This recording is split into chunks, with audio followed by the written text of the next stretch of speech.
Atenção! Vai começar agora uma teleaula de manutenção do curso profissionalizante. Este módulo tem um total de 35 aulas. Hoje, você vai assistir à teleaula número 22.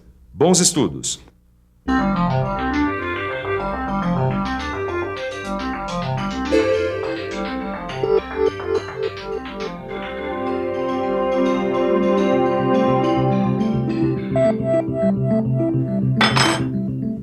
Hoje eu vou fazer a manutenção aqui na bicicleta do meu afilhado.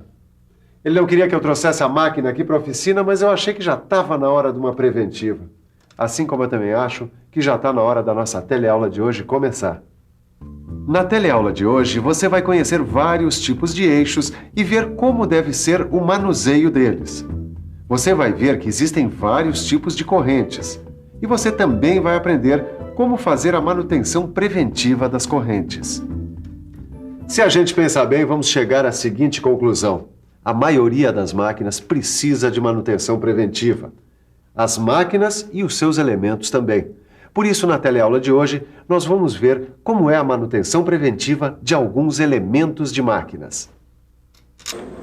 Ô Tito, oi, olha só quantos elementos de máquina a gente tem aqui, ó. Tudo novinho, uma beleza, rapaz. É verdade, Caio, mas a gente só vai usar se precisar trocar. Afinal, isso aqui é uma manutenção preventiva, né?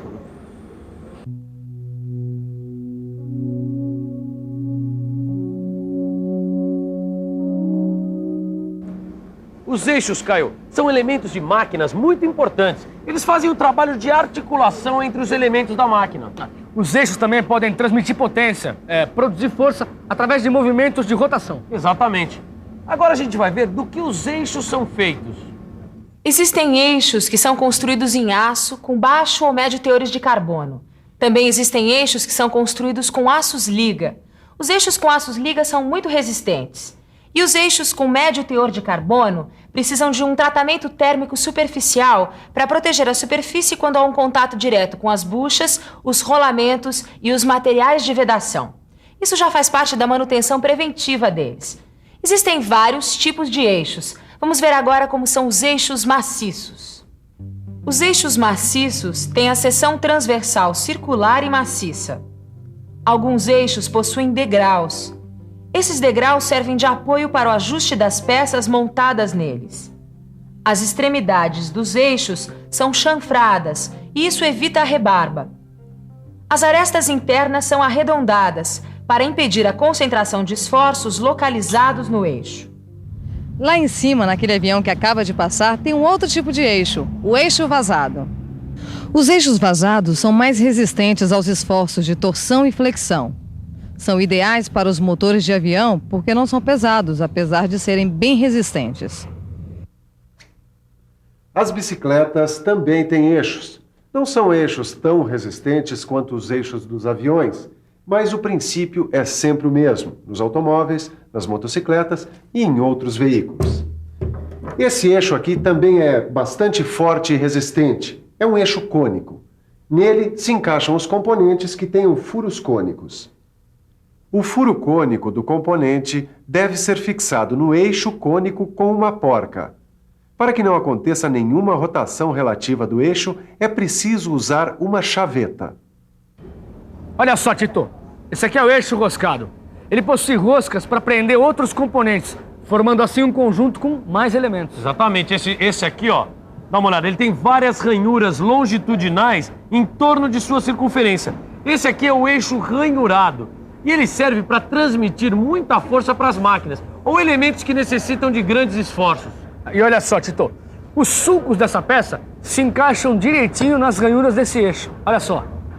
E agora, vamos ver o último tipo de eixo. Ainda falta falar do eixo flexível. Vamos ver como ele é por dentro. Os eixos flexíveis têm uma série de camadas de arame de aço. Eles são enrolados alternadamente, em sentidos opostos, e depois apertados com muita força. Essas camadas são protegidas por um tubo flexível. A união do eixo com o motor é feita com essa abraçadeira especial e com a rosca. Desmontar um eixo parece uma coisa simples e fácil, mas precisamos tomar uma série de cuidados. Vamos aproveitar e perguntar ao técnico em manutenção como é que se deve fazer. E então, quais são os cuidados? Em primeiro lugar, a gente deve tirar todos os elementos de fixação do eixo. São os anéis elásticos, os parafusos, os pinos cônicos, os pinos de posicionamentos e as chavetas. Se na face do eixo tem um furo com rosca, fica mais fácil. Afinal, neste furo nós colocamos um dispositivo que ajuda a retirada do eixo. E assim fica mais fácil. E o martelo não ajuda? Não, o martelo atrapalha. Quer dizer, nunca podemos bater com o martelo na face do eixo. As pancadas podem produzir um tipo de dano no furo de centro ou nas bordas, e isso pode danificar o eixo ou dificultar na hora da montagem.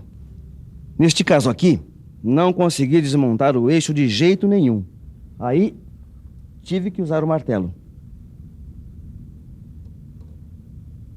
Nesses casos, é fundamental usar um metal macio como cobre, para proteger o eixo das batidas. E depois de tirar os eixos das máquinas, nós devemos sempre guardá-los em lugares adequados.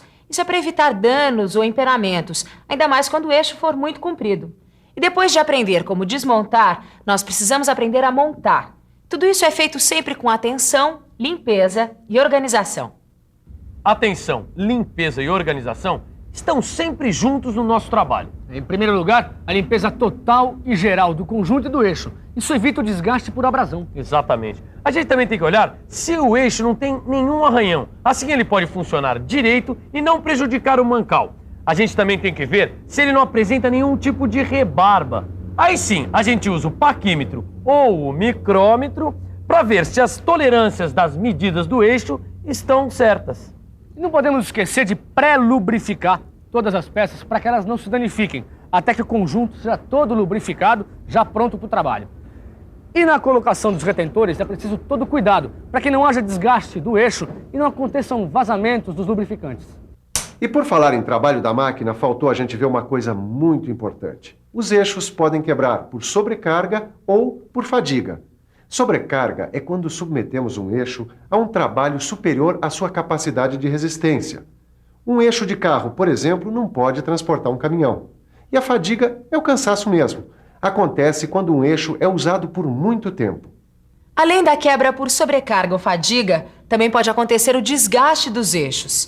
Os eixos se desgastam por vários motivos. Quando o rolamento engripa, quando o óleo lubrificante está contaminado, quando os eixos árvores, acionados por correias, recebem excesso de tensão nessas correias. Também quando o superaquecimento faz com que o eixo perca a dureza. E por último, pela falta de lubrificantes.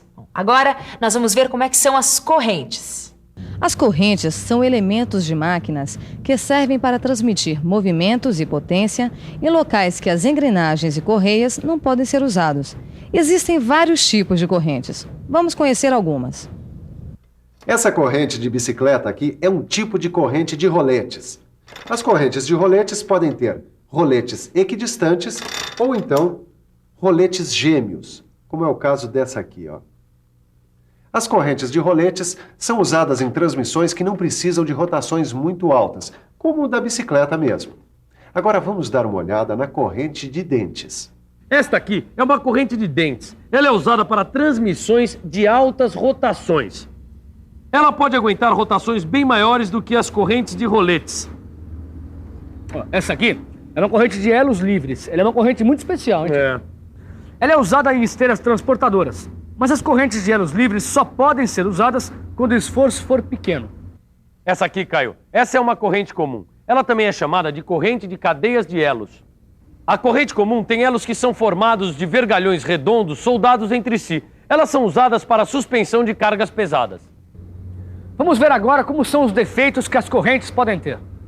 As correntes podem apresentar defeitos por causa de uma especificação, uma escolha que não seja correta, uma instalação mal feita ou a falta de manutenção. Tudo isso acaba causando os defeitos das correntes. Os dentes da engrenagem dessa bicicleta estavam cheios de sujeirinhas grudadas. É por isso que a corrente estava começando a querer desencaixar. Essa manutenção preventiva está sendo muito boa mesmo. Vamos aproveitar e ver mais uns exemplos de defeitos de correntes e suas causas. O problema desta corrente foi o superaquecimento. O superaquecimento acontece quando há excesso de velocidade, quando a lubrificação está errada ou se tem algum atrito contra obstruções ou paredes. E se os pinos estão caindo da corrente, é porque eles estão mal instalados ou tem muita vibração. E por último, temos que cuidar para que os dentes das rodas não quebrem, nem com choques violentos, velocidade excessiva, lubrificação mal feita ou corrosão. Para fazer a manutenção de correntes, é sempre muito bom lubrificá-las bem com óleo. Também é bom invertê-las de vez em quando. E não podemos usar elos novos no meio de elos velhos. E nem usar uma corrente nova com rodas velhas. Exatamente. A limpeza da corrente é feita com querosene. Depois de enxugá-la, a gente mergulha ela em óleo e deixa escorrer o excesso. A gente deve armazenar a corrente coberta com uma camada de graxa e embrulhada em papel. E lembrar de medir de vez em quando o passo, o desgaste das rodas e revisar o alinhamento. Falando em revisão, que tal uma boa revisão? E atenção, se liga aí que é hora da revisão. Na teleaula de hoje, você viu que existem vários tipos de eixos. Você viu como deve ser a montagem e a desmontagem dos eixos. Você conheceu vários tipos de correntes e suas aplicações. E por último, você viu como deve ser feita a manutenção das correntes. Pronto, acabei a manutenção da bicicleta. E acabou também mais uma teleaula de manutenção. E para fazer a manutenção dos nossos conhecimentos, você já sabe. É só estudar e fazer os exercícios. Bons estudos e até a próxima!